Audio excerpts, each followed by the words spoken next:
Terima kasih.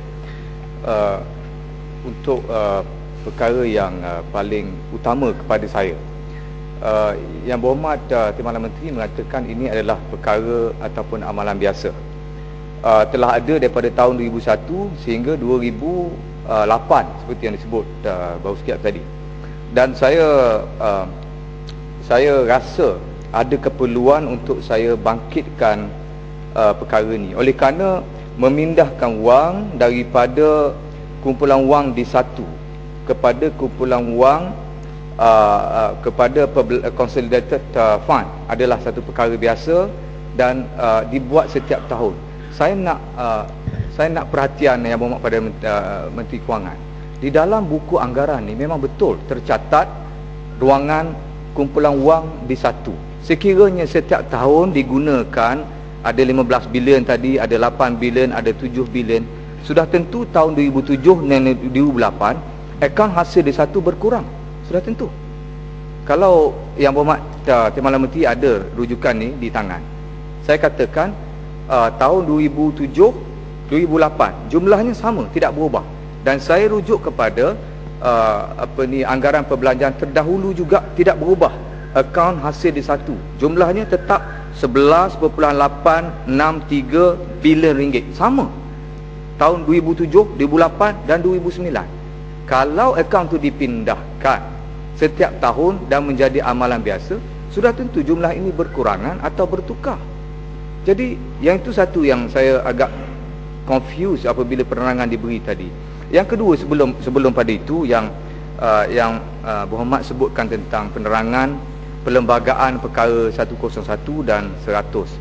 Saya juga teliti, oleh kerana saya rasa rakan balik pulau membangkitkan secara detail perkara itu. Tetapi pada kefahaman saya, 101 meminta supaya pendetailan, penjelasan detail kepada satu angka yang dipindahkan tu untuk tujuan sebagai mana yang sepatutnya tersenarai. Dan oleh kerana Yang Berhormat Timbalan Menteri menyatakan ini merujuk kepada keputusan ataupun satu jumlah perbelanjaan yang peruntukan telah pun diluluskan, sudah tentu ada partikular ataupun rujukan-rujukan tertentu sebagaimana yang diminta atau disyaratkan oleh perkara 101 dalam Perlembagaan Malaysia. So dua perkara itu saya mohon sedikit penjelasan, terutama yang sangat jelas tadi Yang Berhormat Timbalan Menteri mengatakan jumlah yang dipindahkan daripada kumpulan wang disatukan kepada kumpulan kumpulan wang terkanun adalah satu prosedur biasa dan telah dilakukan setiap tahun. Itu agak confusing sebab saya berpandukan kepada buku laporan ni, angka tu tetap sama sekurang-kurangnya untuk 4 tahun belanjawan. Jadi kalau dipindah sudah tentu angka tu berubah. Terima kasih. Menteri, menangkan Menteri dah cuba menjawab 101. Menteri, secara prinsip Menteri boleh bersetuju dengan saya bahawa perlembagaan mengatakan terutama di dengan izin bahagian 7 dengan izin financial provision itu daripada fasan 96 sehinggalah seterusnya, secara prinsip wang daripada consolidated fund model 1 tidak boleh dipakai melainkan mengikut peraturan. Ini kedudukan perlembagaan. Jadi cara nak dipakai disediakan, dan antaranya yang khusus di sini ialah kita berbahas di sini mengenai dengan izin supplementary and keperluan tambahan, dan ada peruntukan khusus 101. Dan 101 tu sehingga dibaca sehingga di bawah dengan izin dia merujuk kepada perkara yang bagaimana ianya boleh digunakan. Yang dikatakan di sini antara dengan izin shall be laid before the House of Representatives and the purposes of any such expenditure. Maksudnya dia menggambarkan bahawa perkara itu tidak boleh hanya 8 bilion gitu saja blanket. Dia mesti detail out. Dan di dewan ini jugalah dia akan mendapat dengan izin legitimacy-nya itu. Kalau tidak, perkara tersebut dianggap sebagai tidak berperlembagaan. Saya mohon penjelasannya lebih meyakinkan daripada Menteri. Kalau tidak, implikasinya is unconstitutional. Mohon penjelasan. Terima kasih Yang Berhormat. Kerana ini bukannya perkara baru. Ini telah pun dibuat bertahun-tahun. Dan eloklah sekali-sekala ditimbulkan kembali untuk memastikan bahawa kita berada di atas landasan yang sahih, landasan yang betul. Dan ini telah pun diteliti dan memangnya itulah hakikatnya. Bahawa pertamanya dari segi pindahan ini ialah hanya daripada akaun hasil kepada akaun kumpulan pembangunan. Ianya merupakan akaun-akaun dalam consolidated fund. Dia pemindahan daripada satu sub account kepada satu sub account yang lain. Jadi kalau dari segi consolidated fund itu duitnya masih ada, tidak ada apa-apa yang terkeluar, melainkan dari segi hasil, daripada lebihan hasil itu dimasukkan kepada dalam akaun pembangunan supaya ianya boleh digunakan untuk perbelanjaan. Dan memang perbelanjaan pembangunan ini sudah pun disenaraikan, katakanlah 50 bilion tahun lalu, 52 bilion yang telah disenaraikan, ini sudah disenaraikan dalam belanjawan yang lepas, yang telah pun diluluskan. Mana-mana yang tidak disenaraikan lagi, yang lebihannya ada disenaraikan dalam bekalan tambahan ini. Bermakna kalau yang dulu telah pun diluluskan oleh Dewan Yang Mulia ini, kemudian bakinya akan diluluskan oleh Dewan Yang Mulia pada hari ini, maka semuanya telah pun terlulus. Jadi tidak ada perbelanjaan yang dibuat yang tidak diluluskan oleh Dewan Yang Mulia ini. Terima kasih. Kerana berberi peluang, terima kasih. Tujuan saya untuk membangkitkan semula perkara ini sebab kepada saya, di depan saya agak jelas kerana saya memegang buku anggaran belanjawan 2010 Persekutuan dan juga bandingan yang sama 2011 yang baru kita bentangkan. Memang ini sangat jelas di ruangan kumpulan wang di satu, si akaun hasil di satu, nota 13. Memang angka itu tidak berubah selama 3 tahun. Oleh kerana perkara ini dah prosedur biasa setiap tahun, memindahkan daripada akaun hasil di satu masuk kepada statutory account. Itu saya terima, dan kalau itu prosedur yang biasa yang pernah diamalkan sejak sekurang-kurangnya 2001, memang saya boleh terima. Tetapi yang terlalu jelas di sini, Yang Berhormat Timbalan Menteri, kalau dipindahkan setiap tahun, tak mungkin angka ni dilaporkan tidak berubah. Sebagai contoh, kalau tahun ni kita ataupun 2009 kita pernah pindahkan sebanyak 7 bilion ringgit daripada akaun yang sama untuk dimasukkan dalam akaun akaun wang di satu akaun wang terkanun, ya, dipindah daripada yang di satu kepada terkanun semacam B12 ni. Sudah tentu angka atau jumlah dalam akaun hasil di satu berkurang. Itu secara logik asasnya mesti terkurang. Kalau anggaran belanjawan Persekutuan 2010 dan 2011 mencatat angka yang sama, tidak berubah 1 sen pun, ini bermakna pengeluaran wang atau jumlah yang dikeluarkan daripada kumpulan wang di satu dipindahkan kepada kumpulan wang terkanun sebenarnya tidak berpandukan kepada jumlah akaun hasil di satu. Ini jelas sebab angka 4 tahun tidak ada perubahan walaupun 1 sen. Jadi ini yang menimbulkan satu penerangan baru kita perlu dapat daripada kementerian.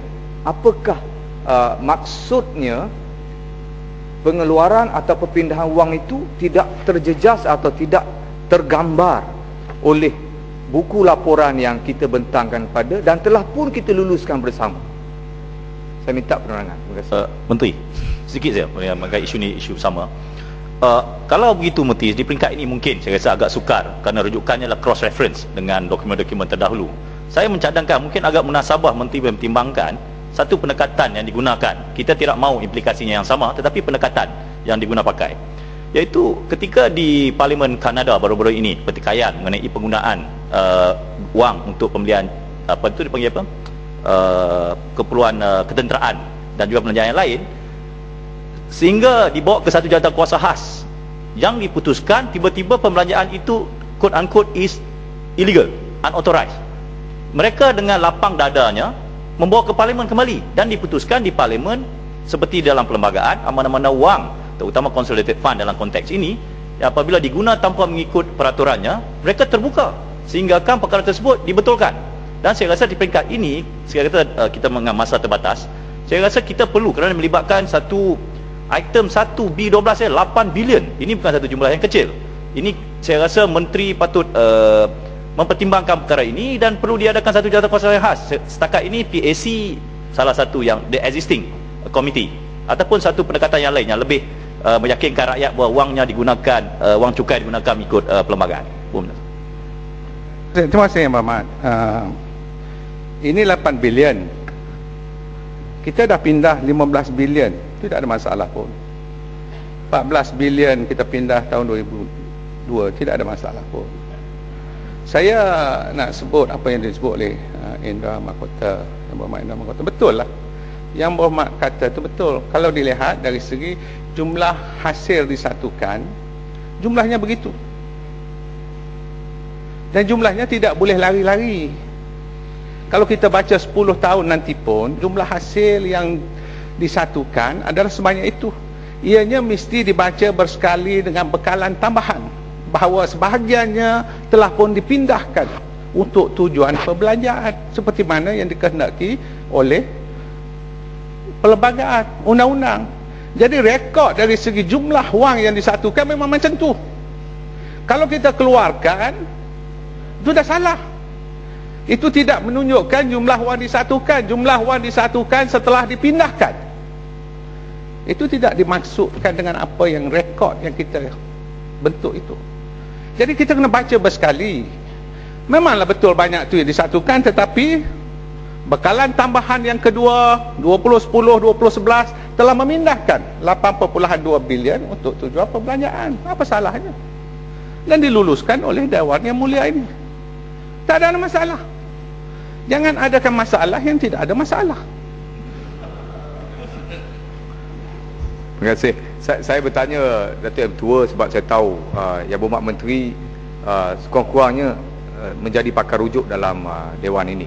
Sebab itu saya timbulkan perkara ini dan saya bertujuan untuk mendapat petunjuk, ya, kenapa perkara ini boleh berlaku dan apakah penerangan terhadap perkara ini. Saya sebut dengan merujuk khas hanya berkenaan dengan akaun hasil di satu. Nampak gaya sekarang penerangan Yang Berhormat Timbalan Menteri tadi merujuk khas kepada akaun hasil yang di satu, yang dikatakan mestilah jumlahnya tetap super macam tu setiap tahun. Tapi sebenarnya Yang Berhormat Timbalan Menteri, angka ini berubah. Sebelum 4 tahun lalu angka ini cuma 8.312 dan saya melihat ada angka yang diberi dalam belanjawan anggaran belanjawan 2011 yang baru ini, yang baru meletakkan amount keseluruhan di bawah akaun kumpulan wang di satu ada perubahan. Jadi sebenarnya angka yang dikatakan oleh Yang Berhormat Timbalan Menteri tadi mesti tetap tu sebenarnya tak ada asas itu. Sebab ada perubahan. Sebenarnya tidak tetap begitu. Penjelasan yang saya mohon tadi, kenapa apabila kita keluarkan atau kita pindahkan jumlah 8 bilion lebih ini tidak memberi jejas langsung kepada jumlah dalam akaun hasil di satu. Sepatutnya terkurang. Sebab itu dikeluarkan daripada akaun itu. Tapi laporan ni masih meletakkan jumlah yang sama. Itu saja perkara yang saya confused dan saya rasa perlu penjelasan kerana melibatkan prosedural. Terima kasih. Okey, terima kasih Yang Berhormat. Saya rasa Yang Berhormat ni mungkin akan confuse panjang. Jadi kalau saya nak jelaskan nanti confuse lagi. Saya rasa elok lepas ni saya akan jelaskan satu persatu. Itu lebih baik. Kalau tidak kita tidak boleh progress. Adakah kemungkinan kita sebab kita jelas apa yang dibuat oleh kementerian ini betul. Ini bukannya 1 tahun kita buat, berpuluh tahun. Ini tidak ada masalah, ya. Memang itu saya mohon jawapan bertulis boleh? Boleh, kita tak ada masalah. Kalau tidak nanti berterusan. Jadi banyak lagi soalan-soalan Yang Berhormat lain pun kita perlu bagi tumpuan. Saya yakin rakan-rakan Yang Berhormat pun menanti-nanti jawapan. Jadi kita akan bagi jawapan bertulis Yang Berhormat, ya. Terima kasih banyak-banyak. Kalau Yang Berhormat terima saya sebagai pakar rujuk, maka tak apalah, terimalah apa yang saya bagi tekan bahawa ini adalah benar, tidak ada yang tidak benar melainkan yang benar. Terima kasih. Saya ingin menyentuh satu lagi yang ditimbulkan oleh Yang Berhormat Yang Mahkota bersekali dengan Yang Berhormat Bakri lah. Ya, ini pasal hutang ni. Meminta kerajaan memperjelaskan mengenai kedudukan hutang negara yang dilaporkan berjumlah 407 bilion dan kesannya kepada kedudukan keuangan negara. Ya, ahli-ahli Yang Berhormat, kedudukan hutang yang dilaporkan berjumlah 407 bilion ringgit adalah hutang kerajaan persekutuan pada tahun 2010. Paras hutang kerajaan persekutuan terus mapan dan terus berkemampuan membayar balik, mapan dan terurus dengan kemampuan yang membayar balik hutang kekal kukuh, sementara bayaran khidmat hutang masih berada dalam hak yang berhemat. Sehingga Disember 2010 jumlah hutang kerajaan persekutuan adalah sebanyak 407.1 bilion atau 53.1% daripada keluaran dalam negara kasar KDNK. Sebahagian besar hutang kerajaan persekutuan iaitu sebanyak 390.4 bilion atau 96% merupakan hutang dalam negeri, manakala baki sebanyak 16.7 bilion atau 4% saja merupakan hutang luar negeri.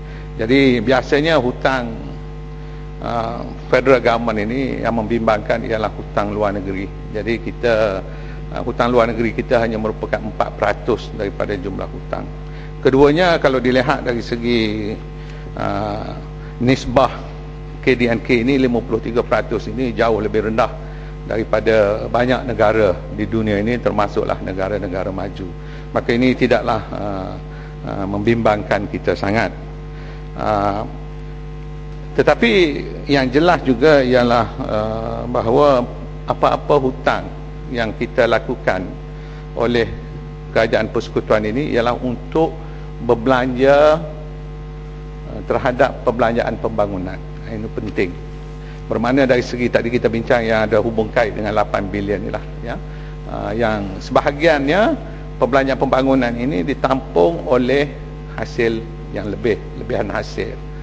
Dan sebahagian lagi kita perlu pinjam. Jadi rasionalnya hutang yang kita ambil untuk perbelanjaan pembangunan ini akan mendatangkan hasil yang merupakan pelaburan kerajaan untuk membawa atau menjana kegiatan ekonomi, dan hasilnya nanti yang merupakan hasil kerajaan yang lebih besar di tahun-tahun akan datang boleh digunakan untuk membayar hutang tersebut. Jadi ini satu prinsip yang kita tidak lari. Hanya saya ingat 1 atau 2 tahun sahaja dalam tahun-tahun kemelesetan ekonomi yang begitu teruk, di mana kita ada kurangan dalam segi operating deficit, tapi biasanya ia sentiasa menghasilkan operating surplus, dan pinjaman yang dibuat ialah untuk membiayai sebahagian lain daripada yang tidak cukup daripada hasil tadi. Di Bakri Yang Berhormat, sekejap saya bagi, Kuala Selangor saya akan bagi. Semua Yang Berhormat Bakri tadi juga dalam nak bagi tahu bahawa pinjaman yang kita buat ini ialah untuk membiayai defisit, bukannya untuk mengurangkan defisit, ya. Kadang-kadang kita guna secara kasar, kurang ni maknanya belanja lah, itu boleh lah, tetapi yang betulnya ialah untuk membiayai defisit, ia tidak mengurangkan defisit. Kuala Selangor. Terima kasih Datuk Tuan, terima kasih Tuan Menteri. Saya tak kesempatan untuk berbahas dalam belanjawan tambahan ini, cumanya nak minta penjelasan daripada Menteri, Timbalan Menteri. Saya dengar sebentar tadi bahawa Timbalan Menteri menyebutkan bahawa pinjaman yang dibuat adalah untuk adalah untuk atas sektor produktif, ya, dan pelaburan yang produktif. Saya mendapati satu laporan daripada Bank Negara Malaysia yang menyebutkan pada tahun ini Bank Negara kerajaan pusat akan mengeluarkan sovereign bond antara 86 hingga 88 bilion ringgit daripada utilizing bond market dan juga financial market locally dan juga internationally. Dan dikatakan bahawa antara lainnya adalah untuk mungkinlah, ya, membiayai program besar seperti MRT dan yang lain-lain, termasuk membayar balik pinjaman bond ataupun maturing debt papers. Jadi perkara itu agak merunsingkan juga Datuk Ini Pertua. Kalau pinjam untuk membayar pinjaman itu sudah sikit berat dan berlawanan dengan apa yang baru disebutkan oleh Timbalan Menteri sebentar tadi. Tolong Timbalan Menteri jelaskan. Terima kasih.